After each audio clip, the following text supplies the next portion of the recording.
Hola a todos, bienvenidos a un nuevo capítulo de Luz Verde Podcast. Yo soy Elizabeth Londoño, soy directora de Soluciones de Vivienda de Cementos Argos y hoy vamos a hablar de los retos que tiene el país en temas de vivienda rural. Y para eso tenemos un invitado muy especial, muy de la casa, es Mauricio Sánchez, es fundador y gerente de la empresa Cima Constructores y Consultores. Bienvenido, Mauro, a este podcast.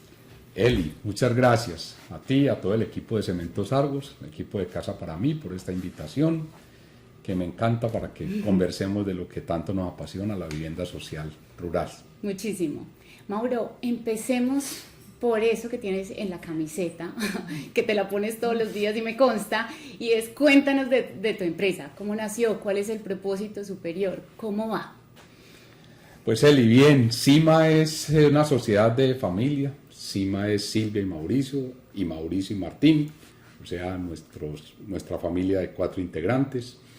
Cima tiene un propósito superior, claro, que es la construcción de más que viviendas, hábitats integrales y sostenibles en vivienda para las familias, especialmente de la ruralidad, especialmente de los municipios categoría 5 y 6, y con un foco, digamos, inicial de desarrollo, que es el suroeste antioqueño, donde hemos desarrollado ya un camino importante en alianza también con ustedes.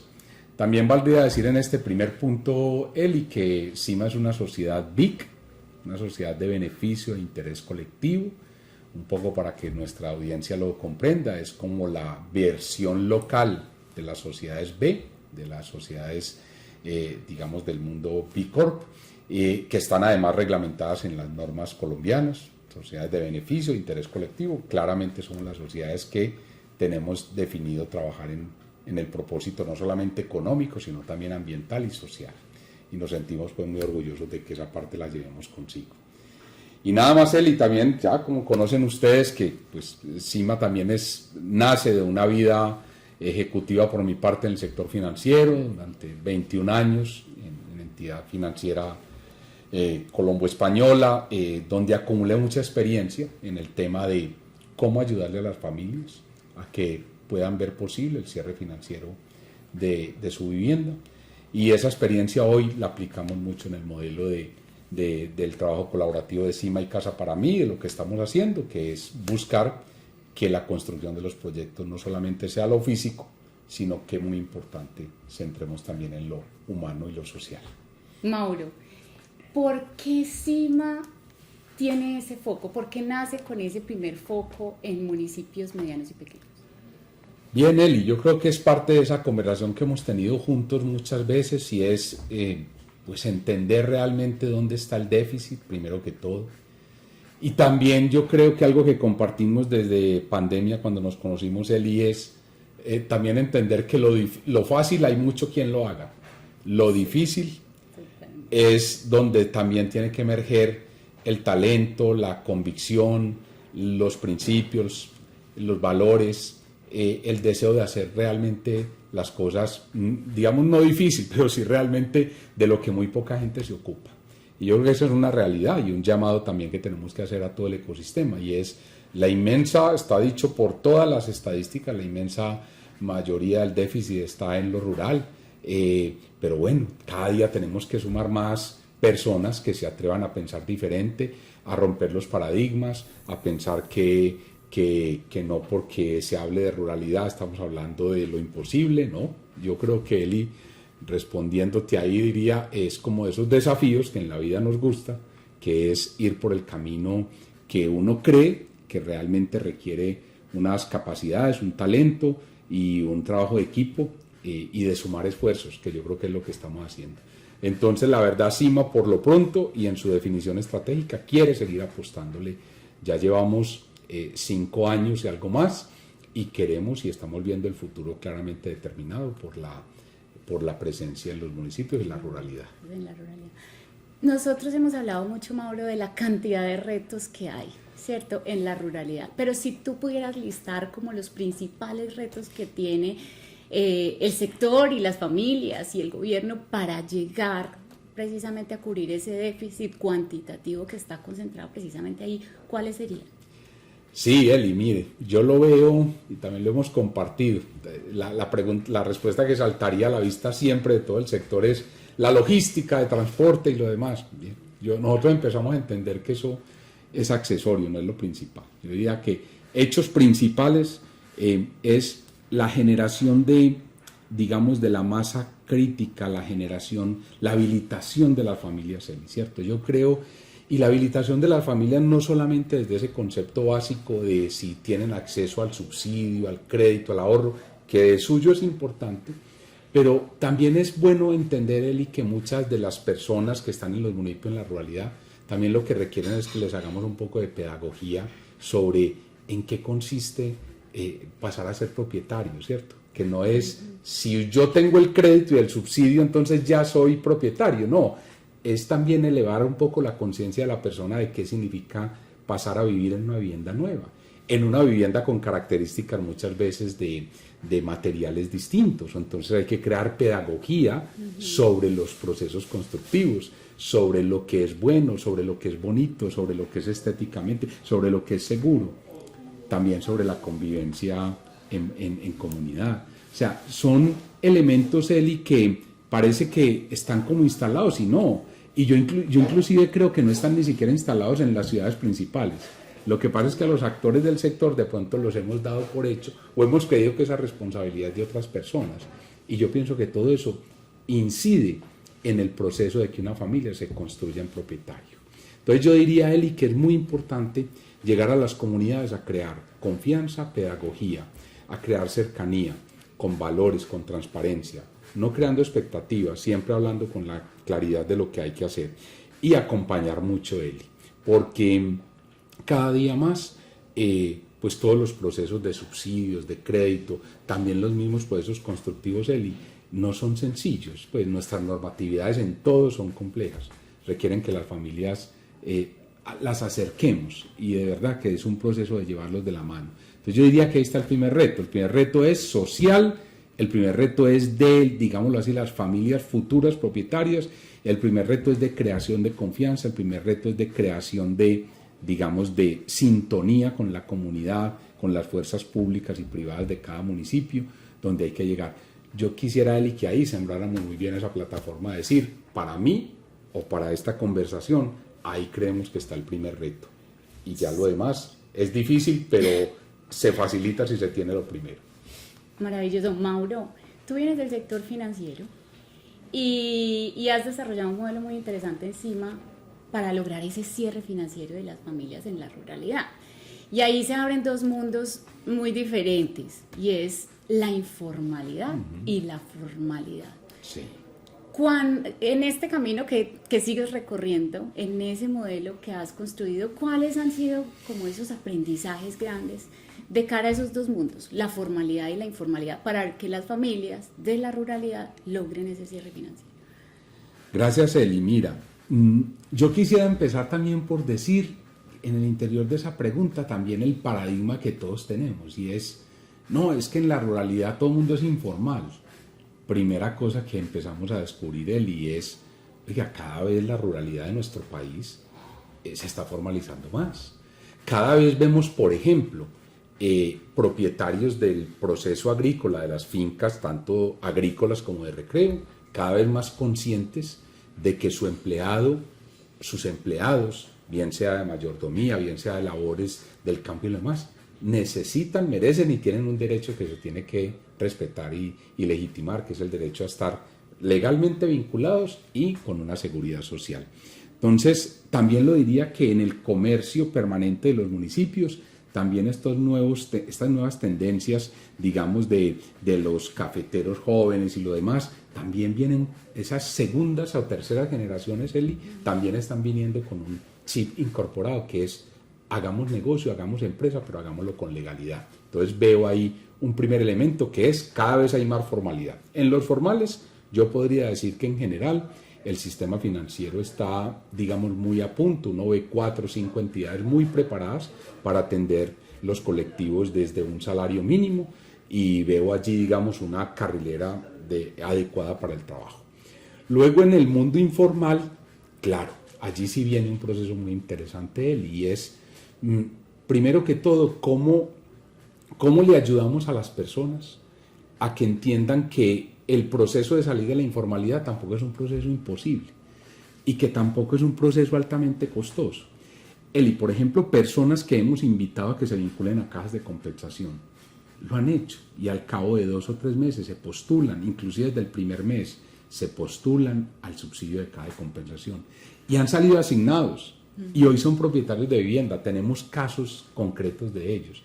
Personas, también vemos algunas entidades financieras, Eli, que también han ido entendiendo que esa informalidad, a través de ir a conocer de cerca la actividad de la persona, dónde es su fuente de ingresos, cómo se gana su vida, también es otra manera de que yo no supedite el acceso de la persona a un papel, porque muchas veces confundimos ese concepto de que yo soy informal, pero si ahí viene un señor contador que me firma un poco de papeles, dice que paso a ser formal, ¿no? La formalidad también la da que alguien se ocupe de ir a visitarme en mi establecimiento y verifique que efectivamente yo soy una persona que tengo un restaurante, hago comidas, las vendo, recaudo, tengo pago a proveedores, tengo casa. Entonces también hemos valorado mucho esas entidades financieras y cooperativas, Eli, que ya han desarrollado ese mecanismo de ir a decir, venga, no hablemos de informal, hablemos simplemente de una persona que está haciendo una tarea diferente y vamos a conocerlo. Y a través de ese proceso, Eli, de acompañamiento que lo promovemos nosotros desde CIMA, hemos hecho que muchas personas que no tienen un contrato laboral a término fijo e indefinido, hoy se hagan propietarios, porque han apostado por ellos, entidades que van y les conocen y documentan un poco la realidad. Vemos cada vez más esa tendencia, digamos, inteligente en las microfinanzas, que eso es bueno y tampoco ha sido una gran barrera. Obviamente, Elizabeth, también está ese colectivo final que no ha empezado un proceso de ahorro, no tiene ninguna actividad económica todavía, tiene un reporte o unos reportes en centrales de información negativa. Y allí, Eli, yo creo que también nos ha unido un concepto y es la transparencia también es un camino. ¿Y la transparencia para qué? Para decirle a esa familia, mire, hoy, 2024, no estarías preparado para ser propietario de vivienda. Pero si haces esto y esto, salimos de este reporte, empezamos a tener una cuenta para que maneje sus ahorros, empezamos a crear un poquito un historial con un pequeño crédito, también es un camino, Eli. Y también tenemos que dejar un poco esas ansiedades de que todo el mundo tiene que ser propietario ya, ¿no? Habrá personas que construyan un camino para dentro de 5 o 10 años. O sea que también hay una respuesta para quienes son hoy totalmente, digamos, distantes de una posibilidad de cierre financiero. También hay un camino, que es construyamos desde cero. Otros construyen desde 10, otros desde 50 y cada quien llegará más pronto a 100. Así es, Mauro, y me gusta esa aproximación, porque es que pensar en que toda la informalidad se vuelva formal es difícil, es difícil. Soñador. Entonces, qué bueno que tengamos o que el medio empiece a pensar en cómo trabajar con esa realidad y empezarlos a formalizar, que es importante para el país y para todos, pero también cómo buscar soluciones para esa realidad, que es la informalidad. Bueno, Mauro, y hagamos la transición del cierre financiero de las familias al proyecto. Y quiero tocarte un tema, y es que la ruralidad, la vivienda rural no solo es la vivienda o los proyectos que atienden el déficit rural, no solo es vivienda, es suelo rural. Entonces ahí hablamos de la ruralidad dispersa, que es mucho más compleja. Estamos hablando de temas pues con problemáticas de titulación de los predios, etcétera, y mucho más complejos en temas logísticos y normativos también, pero también, que creo que es lo que tú has hecho y cómo te enfocas, es atiendas el déficit rural con vivienda en municipios medianos y pequeños, cabeceras, centros poblados, que te permite aprovechar mucho más el uso del suelo y seguramente pues un tema de administración de la población también mucho más eficiente. Cuéntanos un poco más de esto. Sí, Eli, mire, ahí emerge un tema bastante interesante también en todo lo que es, digamos, la filosofía, la política de vivienda, y es, también hemos pensado mucho que ese ciudadano, esa familia, ese hogar que vive en la ruralidad, pues no nos hemos tomado el espacio de preguntarle, ¿usted quiere seguir viviendo en la ruralidad? ¿O quiere que sus hijos y sus hijas crezcan en la ruralidad? Porque una cosa es que yo desarrolle la actividad en la ruralidad como empleado, papá, mamá, ¿cierto? Y otra cosa es si yo quiero que mi hija y mi hijo pequeñito crezca disperso, aislado. Es una pregunta muy interesante y la hemos ido viendo en la experiencia propia de CIMA, Eli, y encontramos que hoy en día con las facilidades de movilidad, con el mejoramiento que poco a poco van teniendo las vías, con también las posibilidades de que antes la gente pues no tenía acceso a una motocicleta, pero hoy es el común denominador. Entonces encontramos muchos padres que nos dicen, mire, yo quiero trabajar en la ruralidad, pero quiero tener mi casa en lo urbano.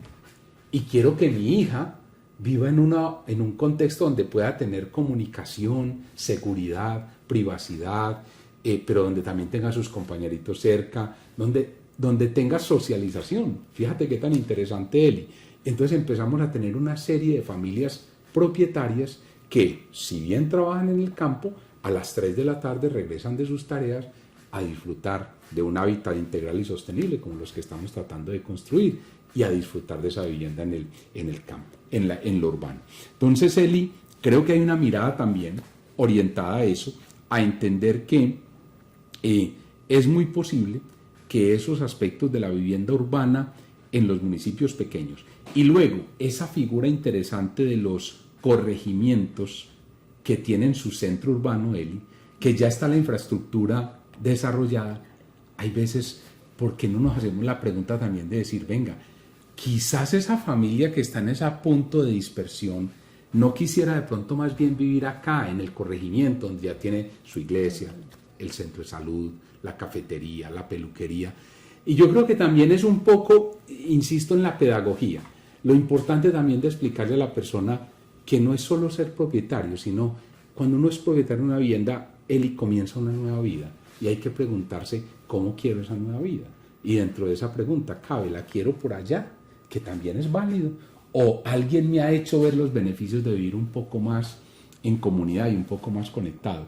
Y desde ahí salió un poco la visión de nosotros, Eli, de querer atender el segmento de vivienda urbana y de vivienda en cabeceras municipales o cabeceras de los centros poblados, porque además en los municipios, como lo hemos ido observando, la diferencia entre lo urbano y lo rural muchas veces es simplemente una calle, un pequeño puente, una callada. Entonces, hemos visto en los proyectos conjuntos, acá estamos y estamos en el límite de la ruralidad, de lo urbano y lo rural. Entonces, yo creo que la invitación es a eso. No pensemos solamente en que la ruralidad dispersa, y toda la ruralidad es dispersa, no. Este país tiene una riqueza inmensa en esos pequeños municipios, que son 890 de los 1.132 municipios, categoría 6, que están esperando que el país les lleve soluciones de vivienda. Y también, y lo hemos vivido tú y yo, y es en los proyectos de mediana y pequeña escala, que es lo que se puede hacer en estos municipios medianos y pequeños, hay dos costos que empiezan a pesar más en el proyecto, porque no tenemos pues esa dispersión en unidades de torres, sino en 1, 2 torrecitas, y es el costo administrativo que empieza a pesar más y el costo financiero. Y esos dos costos van en función del tiempo. Total. Construir más rápido puede ser un camino para habilitar este tipo de proyectos y llegar a ese tope que es tan difícil de llegar, que es tope VIP de 70 salarios o tope VIP de 90. ¿Cómo ves tú el rol de los sistemas constructivos aquí? ¿Cómo podemos evolucionar? ¿Qué oportunidades has visto y cómo esto puede ser otra posible, solución a esta problemática? Mira, Eli, pues por fortuna responder esta pregunta con hechos reales, ya vividos, ya probados en esta alianza entre Casa para Mí y CIMA. La respuesta es, estamos absolutamente convencidos que la innovación en los sistemas constructivos tiene que llegar como esa fórmula de hacer posible, hacer viable financieramente los proyectos. Pero también, Elizabeth, esa innovación nos está enseñando que podemos entregar un producto más bonito, más estético, de mejor confort, de mejor calidad, más seguro, si sabemos explicarle a las personas a través de una pedagogía responsable que un sistema constructivo liviano pues justamente está probado en el mundo y está avalado por la normativa colombiana de que ni más faltara, no es ni inseguro ni mucho menos. Quizás pueda inclusive cumplir estándares de mayor seguridad que otros sistemas. Entonces, el camino de la innovación, Eli, es un camino posible. En esta alianza Casa para Mí y CIMA hemos logrado ya 2 proyectos en 2 municipios, uno de 6 viviendas, otro de 10 viviendas, ambos como formas de ejecutar sueños pendientes de familias desde hace 11 años de la ola invernal del año 2011, 12 años del Fondo de Adaptación. Hemos logrado hacer estas viviendas, pero también estamos convencidos de que hay que seguir y hay que escalarlo. ¿Y por qué, Elizabeth? Porque hemos tenido ejemplos ya, por ejemplo, de construir un proyecto de 10 unidades de vivienda en 4 meses. Esto es importante, Elizabeth, porque esto es lo que hace posible hoy, con los costos financieros que tienen los proyectos hoy en día, con los costos administrativos, pues la variable tiempo es la que tenemos que atacar. Y esa variable se ataca a través de los sistemas constructivos alternativos y que nos están funcionando bien. Y sobre todo, y tuvimos la oportunidad hace apenas 3-4 días, Elizabeth, de ir en presencia a visitar a las familias y ver una cosa muy importante: la experiencia del hogar, la experiencia de vivir, donde reflejan que están teniendo bienestar, seguridad, confort. Entonces, qué bueno, Eli. La conclusión es: se puede, es un camino. Yo creo que hay una discusión normativa también que poner sobre la mesa sobre cómo podemos intensificar, mejorar estas normativas actuales para que propicien que se haga mejor la construcción. Facilitar, ¿cierto? Atrevernos, Eli, porque si en países, inclusive con mayores niveles de sismicidad que nosotros, hoy están pudiendo hacer construcciones en estas estructuras a 5 niveles y más, pues la pregunta es ¿por qué no nosotros? Y si hay que adecuar, pues ¿qué tenemos que adecuar para hacerlo? Pero en definitiva, poder decir que hoy ya empezamos este camino en esta alianza, Elizabeth, y que estamos seguros que es un camino que tiene muchas oportunidades en la vivienda urbana, en la vivienda rural, y cada vez más veo la posibilidad de que en la redensificación urbana de las grandes ciudades, con ejemplos que ustedes ya mismo han logrado, Elizabeth, también es posible hacer esta mixtura, ¿cierto? Que siempre es también demasiado interesante para los profesionales de este medio, porque significa rompernos un poquito la cabeza a pensar desde otras ópticas, y las familias terminan agradeciéndolo porque van a recibir una vivienda más pronto, que también es otro problema que nuestro segmento tiene, que entre el momento en que arrancamos esa expectativa del sueño de la vivienda y llegamos a cumplirlo, pasa mucho tiempo, y ese tiempo, en épocas de movimientos de inflación, de tasas de interés, generan las dificultades que hoy han generado, y es por esos ciclos tan largos las familias terminan o perdiendo su capacidad adquisitiva, o teniendo que desistir, los materiales suben y todas esas variables van en contra del constructor. O sea que todo lo que sea ganar tiempo, Eli, bienvenido. Y por ahora el sistema Steel Framing nos ha ido mostrando que es un camino. Y tú mencionas uno, pero nosotros estamos convencidos que para diferentes proyectos hay diferentes retos. No es lo mismo construir la vivienda rural dispersa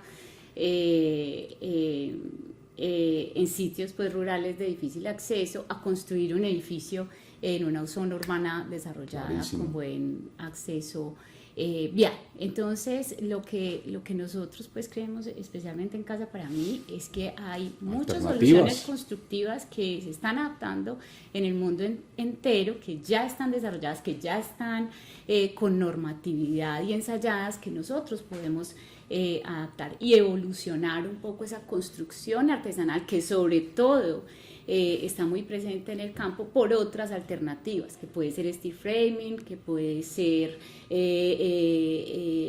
light steel framing, que puede ser otro material, los prefabricados. Nosotros hoy tenemos una planta que se llama Soluciones Modulares, que puede ofrecer una solución muy buena para cierto tipo de proyectos. Entonces yo creo que aquí es hacer ese impulso a la innovación en soluciones constructivas desde lo normativo. Se puede combinar. Porque también hay que decir que que el proceso de cambio normativo en Colombia es un proceso complejo. Así es.